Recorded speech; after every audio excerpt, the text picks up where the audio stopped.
دموکرات ناسیۆنالیستی بەرچاوتەنگ نییە. قاسملوو لە پراگەوە بۆ قەندیل. هیچ پلانێکی تێدا نەبوو بۆ پەیوەندیگرتن بۆ نزیکبوونەوە لە بەرەکانی دیکەی خەباتی خەڵکی کورد لە پارچەکانی دیکەی کوردستان. لە گفتوگۆدا پیاوێکی ئارام بوو بۆ چوونەکانی خۆی نەدەشاردەوە. تعریفکردن لە دکتۆر قاسملوو نابێ بەهۆی ببێتە هۆی ئەوە کە ئێمە ڕێبەرانی زیندوو بشکێنین ئەوان بکتین. دڵنیام گەر قاسملۆما بە ڕەوشی کورد بەو شێوەیە نەدەبوو.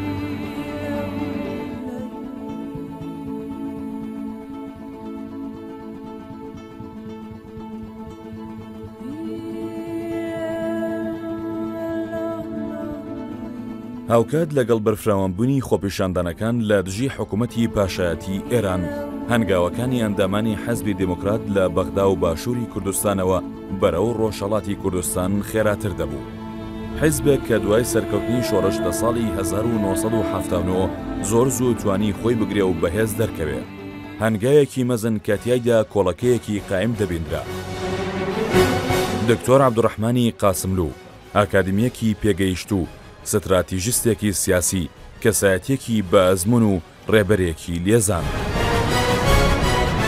کاتێک بوو بە سکرتێری گشتی و ئەو کاتێک کە وەکو سکرتێری گشتی لە هەندەران ڕاگەڕاوە کۆماری گەڕاوە ئێران دوای ڕوخانی ڕژیمی کۆماری ئیسلامی کەسایەتێکی ئاکادمی و تێگەیشتوو و بە تەجروبە و بە ئەزمون بوو. عەبدوڕەحمان قاسملوو لە 22 دێسەمبەری ساڵی 1930 لە گوندی قاسملووی سەر بە شاری ورمەی ڕۆژهەڵاتی کوردستان لەدایک بووە. لە ورمێ تاران و پاریس خوێندوویەتی و لە زانکۆی پراگی چیگۆسلۆڤاکیادا دکتۆرای لە بواری زانستە ئابوووریەکاندا وەرگرتووە. سەرەتا ئەندامی حەزبی تودەی ئێران بووە و دواتر چارەنووسی سیاسی خۆی بە یەکجاری بە حەزبی دموکرات بەستۆتەوە. ساڵی 1970 بووەتە سکرتێری گشتی ئەو حەزبە و دەگوترێت سربەخۆیی بڕیاردانی بۆ گەڕاندووەتەوە. نزیک بە 19 ساڵ سکرتێری گشتی ئەو حەزبە بووە و دەڵێن لە سیاسەتدا گەشتبین و ڕەشبین نەبووە، بەڵکو واقعبین بووە. دکتۆر قاسملوو لە ڕوانگەی منەوە دوو کەسایەتی هەبوو. یەکەمیان کەسایەتی سیاسی ئەو بوو کە تەنیا متعلق بە حزبی دموکرات نەبوو، متعلق بە هەموو تێکۆشەرانی کورد و تێکۆشەرانی سیاسی گۆڕەپانی سیاسی ئێران بوو. کەسایەتی دووەمی لەبەر ئەوەی کە سکرتێری گشتی حزبی دموکرات بوو کەسایەتێکی حزبی بوو. بەڵام دکتۆر قاسملوو زۆرتر لە کۆمەڵگای ئێران و کۆمەڵگای کوردی و لە نێو خەڵکی سیاسی ژوورەوە و دەرەوە بەوە ناسرا بوو کە کەسێک بوو لە سیاسەتکردندا زۆر واقعبین بوو. لە هەمان کاتدا کە گەشتبین بوو واقعبینی بەلاوە مهم بوو. واقعبینی لە ڕوانگەی منەوە لای دکتۆر قاسملوو ئاوا تەفسیر و تعبیر دەکرا کە چۆن لە فرسەتەکان کەڵک وەرگرێ، چۆن سیاسەت وەک مەزهەب چاولێنەکە، چۆن تێبکۆشیە گوفتمان و بۆ چوونێک بێنێتە نێو کۆمەڵانی خەڵک کە خەڵکێکی زۆر خۆی تێدا ببینێتەوە. دموکرات ناسیۆنالیستی بەرچاوتەنگ نییە، ڕێز لە دۆستایەتی نێوان گەران دەگرێت و حورمەتی بۆ مافەکانی هەموو نەتەوەیەکی هەیە. هاوڕێ و هاوسەنگەرانی دەڵێن مرۆڤایەتی و ئەخلاق دوو بنەمای سەرەکی فەلسەفەی سیاسی دکتۆر قاسملوو بوونە. لە کۆڕ و کۆبوونەوە و هەفپەیوینەکانیدا وێ ڕای پێداگری لەسەر پێویستی هێنانەدی مافەنەتەوەییەکان جەختی لەسەر سەقامگیرکردنی دیموکراسیش دەکردەوە و ئازادی و یەکسانی کۆمەڵایەتی بە بنەماکانی پێشکەوتنی کۆمەڵگادا دەنا. هەر بۆیە لە حیزبەکەیەوە دەست پێ دەکا و بە پێشنیازی ئەو تێزی سۆسیالیزمی دیموکراتیک لە کۆنگرەی شەشەمی ئەو حیزبەدا دەبێتە ئامانجی دوڕۆژی حیزبی دیموکراتی کوردستانی ئێران. لە ئەساستا تەزادێکە بوو لە نێوان بزوتنەوەی ناسیۆنالیستی کوردی و ئامانجەکانی بزوتنەوەی ناسیۆنالیستی کوردی لەلایەک و لەلایەکی دیکەش ئەو شێوە لە مارکسیزم کە ئەو کات لە ڕۆژەڵاتی نێوەڕاست باو بوو. پێم وا بێشتێکی ئاسایی بوو کە دوجار ناچار دەبوون کە پێداچوونەوەیەک بە مارکسیزمی ئۆرتۆدۆکسی و کاتتا بکەن. بەڵام هۆکارێکی دیکەشی بێگوانەوە بوو کە دکتۆر قاسملوو بۆ خۆی وەکو کەسێکی ئاکادمیسیەن و کەسێکە ئیشوکاری لەگەڵ مەسەلەی تێۆریکە بوو لە مێر ساڵ بوو کە بۆ ئەنجامە گەیشت بوو کە کۆمەڵێک موشکلەی تێئۆریک و سیاسی لە مارکسیزمدا هەیە کە ئەبێت پێداچوونەوەیان پێدا بکرێەوە لەلایەکی دیکەشەوە پێی وابوو کە کاتیەوە هاتووە کە حیزبی دموکرات نزیک بێتەوە لەگەڵ ڕێکخرا و حیزبە سوسیال دموکراتەکانی ئەوروپای غەربی وەلو پێوە ناوەدا بوو من پێم وابێ و کۆمەڵک فاکتەری دیکە بێگومان کە دکتۆر قاسملووی دوجار بە نووسینی کورتەپاس زمینەی خۆش کرد بۆی کە حیزبی دموکرات لە مارکسیزم دوورکەوێتەوە نزیک بێتەوە لە سوسیال دموکراسی. ئەو تێزە بۆ قاسملوو حیزبی دموکرات بێ تێچوو نەبوو. ژمارەیەک لە ئەندامانی حیزبی دموکراتی کوردستانی ئێران دوای کۆنگرەی شەش و بەدژی پەسەندکردنی سۆسیالیزمی دموکراتیک لەو حیزبە جیابوونەوە. بەڵام قاسملوو ئامادە نەبوو لەسەر ئەو تێزە سازش لەگەڵ هاوسەنگەرەکانیشیدا بکات. لایەنگرانی دەڵێن قاسملوو دموکراسی بە دروشم هەڵنەگرتووە و گرنگی تایبەتی بە ڕەخساندنی هەلی دەربڕینی بیرڕای ئازاد و گرنگیدان بە بۆچوونی ڕەخنەگرانی لە نێو حیزبی دموکرات داوە.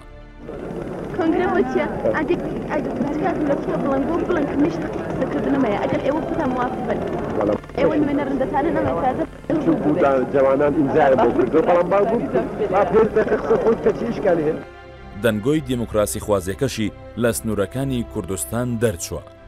یاسر عەرەفاتی سەرۆکی پێشووی فەڵەستین لەو بارەیەوە دەڵێت قاسملوو هەم خەباتی چەکداری بەرەو پێشبردوو هەمیش تاوەکو سەر وەکو مرۆڤێکی دیموکرات مایەوە.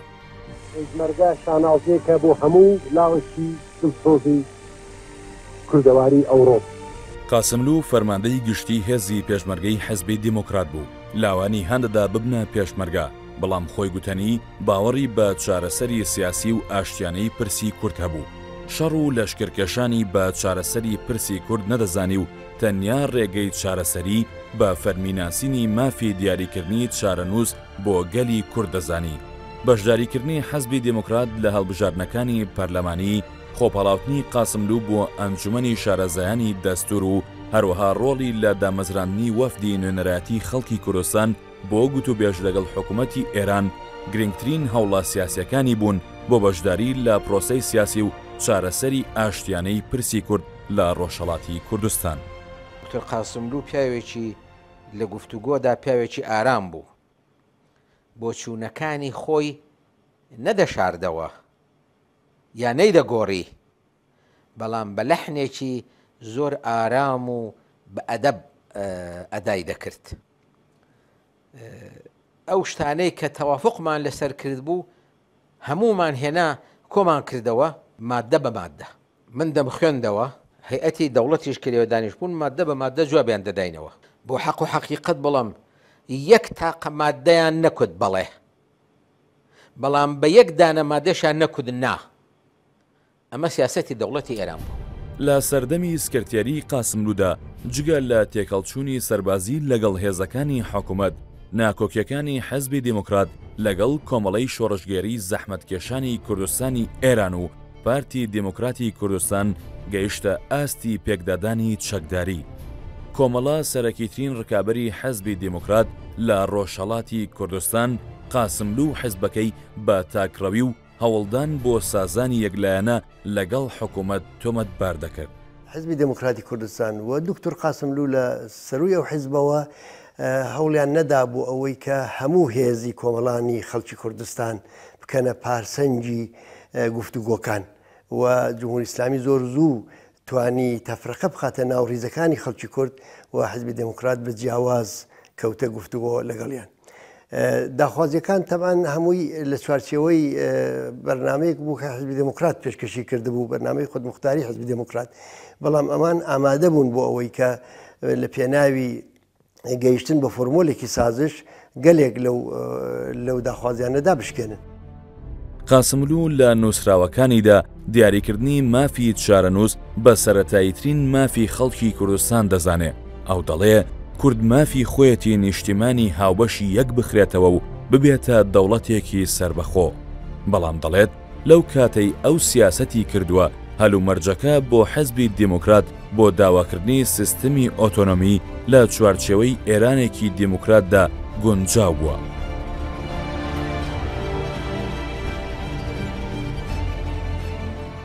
پانتایی کاریگەری قاسملوو بە تایبەتی ڕۆژهەڵاتی کوردستان نییە.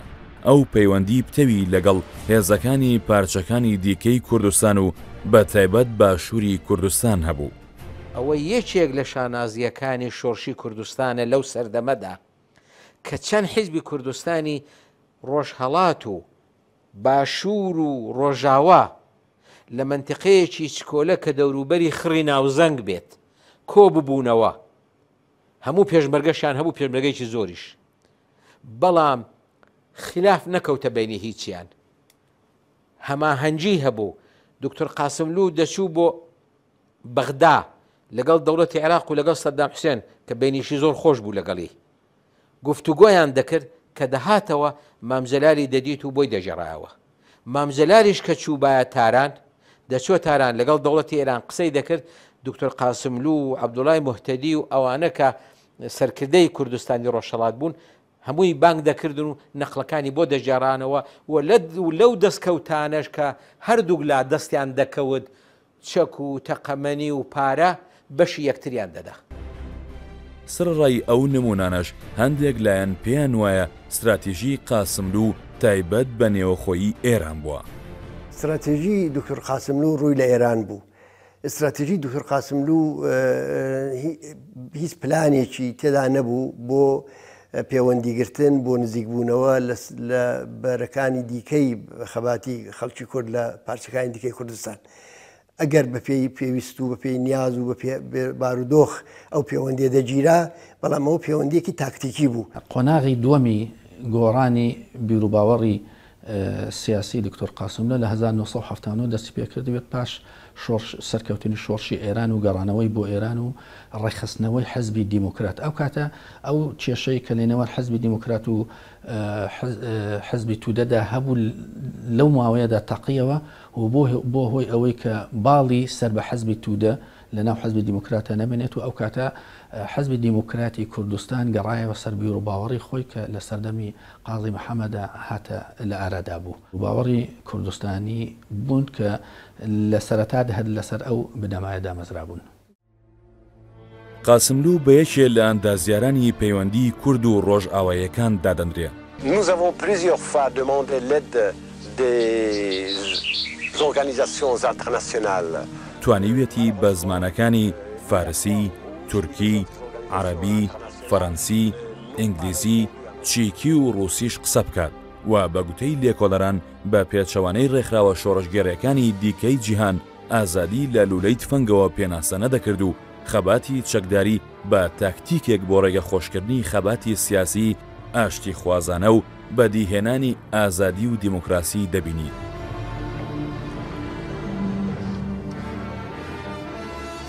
دوای تیرۆرکرانی وەزیری کاری ئەو کاتی فەڕەنسا لە دەفتەری بیرەوەریەکانی تیرۆری دکتۆر قاسملوودا نووسیوێتی.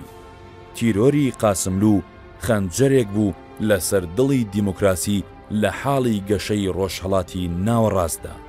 لەبەر ئەوەی کە کورد دامەزراوەی نەبوو بەشێکی زۆر لە قورسایی ناساندن و نێودەوڵەتی کردنی مەسلەی کورد کەوتبووە سەر شانی دکتۆر قاسملوو بۆ خۆی و هەرچەند لەو پەیوەندیدا لێکۆڵینەوە نەکراوە بەڵام بە پێی زانیاریەکە لە بەردەستایە دەتوانین بڵێن بە پێی پەیوەندێکی بەربڵاو کە هەی بوو هەم لەگەڵ ئاکادمیسیێنی غەربی هەم لەگەڵ ڕۆژنامەوانان و هەم لەگەڵ حکوومەتەکان هەرچەند بە شێوەیەکی نافەرمی بوو دکتۆر قاسملوو سەرکەوتوو بوو پەیوەندی هەبوو لەگەڵ ئەحسابی سیاسی پەیوەندی هەبوو بە تایبەتی لەگەڵ ئەو حیزبانێک کە لە حکوومەتتا بوون و سوسیالیست یا سوسیال دموکرات بوون لەگەڵ وڵاتی فەڕەنسا پەیوەندێکی زۆر باشی گرت بوو و دکتۆر قاسملوو بە پێی یەکێک لە بەڵگەکان کە لە ویکیلیکس بڵاو بوویەوە بەرنامەی ئەوەیە بوو کە سەفەر بکە بۆ ئەمریکاوە تەنانەت بە پێی پێشنیاری سەفیری ئەو کاتی ئەمریکا لە بەغدا پێشنیاری پێکرد بوو کە سەفەر بکە بۆ ئەمریکاوە پەیوەندی بگرێت لەگەڵ ڕۆژنامەوانان و لەگەڵ حکوومەتی ئەمریکا.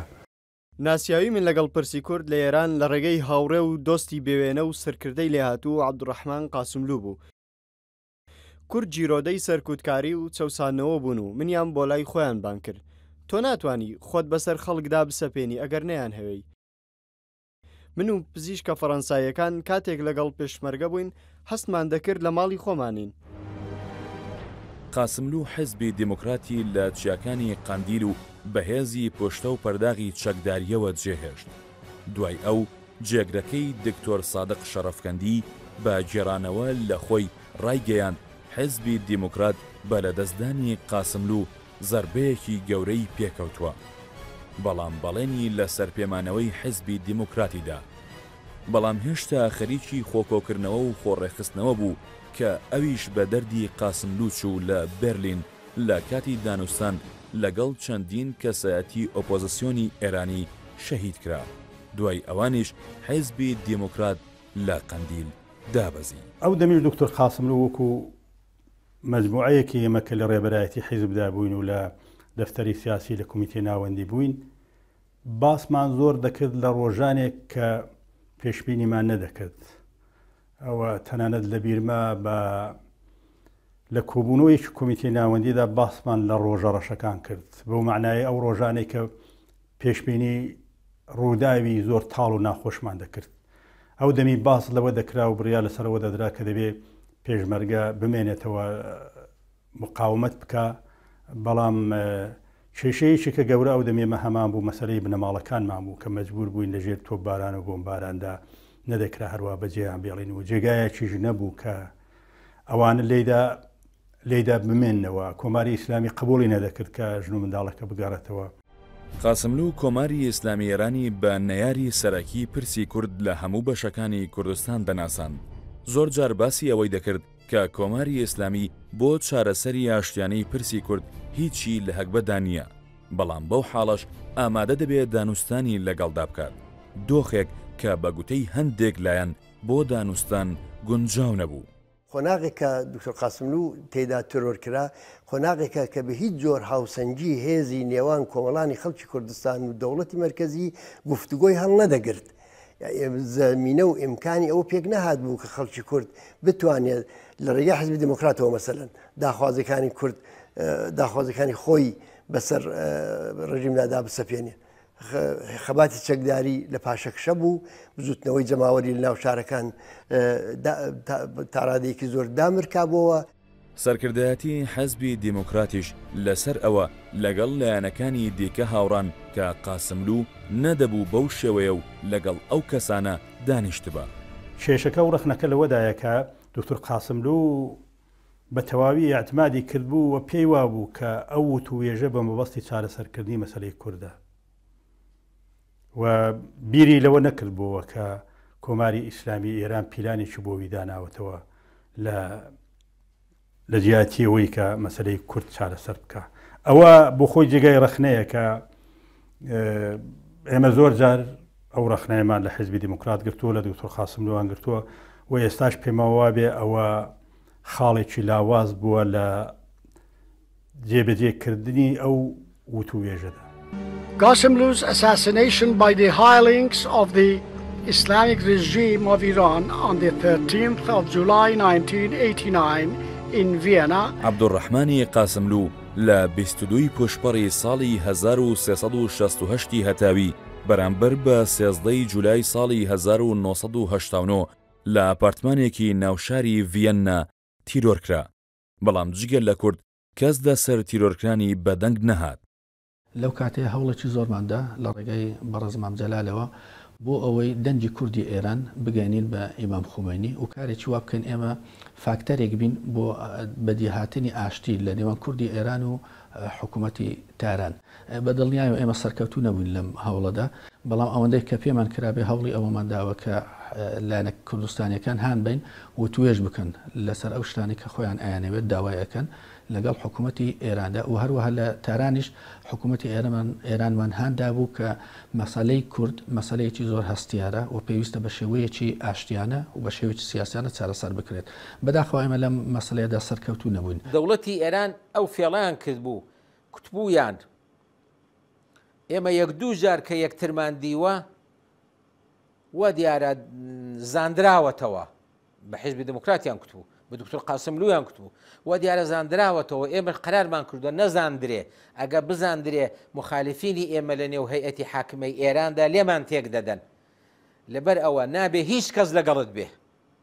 و ئەوە وای کرد کە دکتۆر قاسملوو داوای لە مام جەلال کرد کە بۆ دەوری دوو هەمی مزاکرە لەگەڵیان نەچێ و ئەوان موامەرەکەی خۆیان جێبەجێ کرد و کوشتیان. Öldürülmenin تیرۆرکردنی عەبدوڕەحمان قاسملوو لە دوو ڕوانگەوە زۆر گرنگە. لەلایەک تێڕوانینی حکوومەتی ئێران بەرامبەر پرسی کورد دەخاتە ڕوو.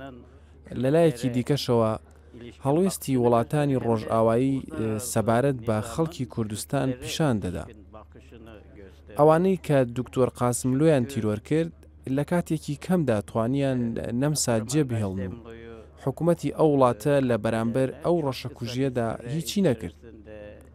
هەرچەندە هاوژینەکەی قاسملۆ پەیوەندی بە سەرۆکی وڵاتانی ئەمریکا، ئەڵمانیا، بریتانیا و فەڕەنسا کرد، بەڵام هیچیان نەکرد، چونکە حکوومەتی نەمسا پەیوەندی ئابووری لەگەڵ ئێران هەبوو. ڕایان گەیاند ناتوانن کورد لە خۆیان بتۆرێنن. کورد دەبێ ئەوە بزانێ وڵاتانی ڕۆژئاوایی هاوپەیمانەکانیان لە ڕۆژهەڵات تووڕە ناکەن، بەڵام بە ئاسانی مافی کورد لەژێر پێدەنێن. دڵنیام گەر قاسملۆما بە ڕەوشی کورد بەو شێوەیە نەدەبوو. زۆر کەس دەڵێن بزوتنەوەی کورد لە ڕۆژهەڵاتی کوردستان و بە تایبەت حیزبی دموکرات دوای قاسملوو لە پێکەوتون، بەڵام بۆ خۆیان تێڕوانینی جیاوازیان هەیە. تعریفکردن لە دکتۆر قاسملوو نابێ بەهۆی ببێتە هۆی ئەوە کە ئێمە ڕێبەرانی زیندوو بشکێنین ئەوان بکتین. ڕاستە دکتۆر قاسملوو لە دەست و زۆر کەس پێیان وایەوە دموکراتەکان سەغیرمانەوە هەتیومانەوە، بە باوەڕی من بەخۆشیەوە ئێستا لە نێو ڕیزەکانی حیزبی دموکرات خەڵکێکی زۆر هەیە لە زۆر بابەتەوە دەتوانێت کار بکە و ئەگەر بڵین دوای دکتۆر قاسملوو حیزبی دموکرات تەواو بووە یا حیزبی دموکرات نەیتوانێت وەک جاران ئەمەل بکە، لێرە تووشی هەڵەیەک و ئیشتبایەک دەبین. ئەویش ئەوەیە ئەگەر قرار بێ بڵین بەڕاستی دکتۆر قاسملوو کەسایەتێکی گەورە بێ، دەبێت دکتۆر قاسملوو بە فکر و هۆش و بیر و بۆچوونی خۆی خەڵکێکی پەروەردە کردبێکی ئێستا بەخۆشیەوە لە هەردوو لای دموکرات دەوریان هەیە لە بەرەو پێشبردننی ئەو جوڵانەوە و ئەو کاروانەی کە دکتۆر قاسملوو لە پێشەواوە بۆی مابووە و دوایە ئێمە ئیدامەمانداوە. هەردوو لایەنی حیزبی دموکرات دەڵێن ئێران توانی جەستەی قاسملوو بخاتە ژێرخاک، بەڵام ئەوان بیرۆکە و ڕێبازەکەیان زیندوو ڕاگرتووە. ئەگەر چی ئامادەنین ناکۆکیەکانیان بکەنە قوربانی یەکگرتوویی بۆ بەدیهێنانی ئامانجەکانی قاسملوو.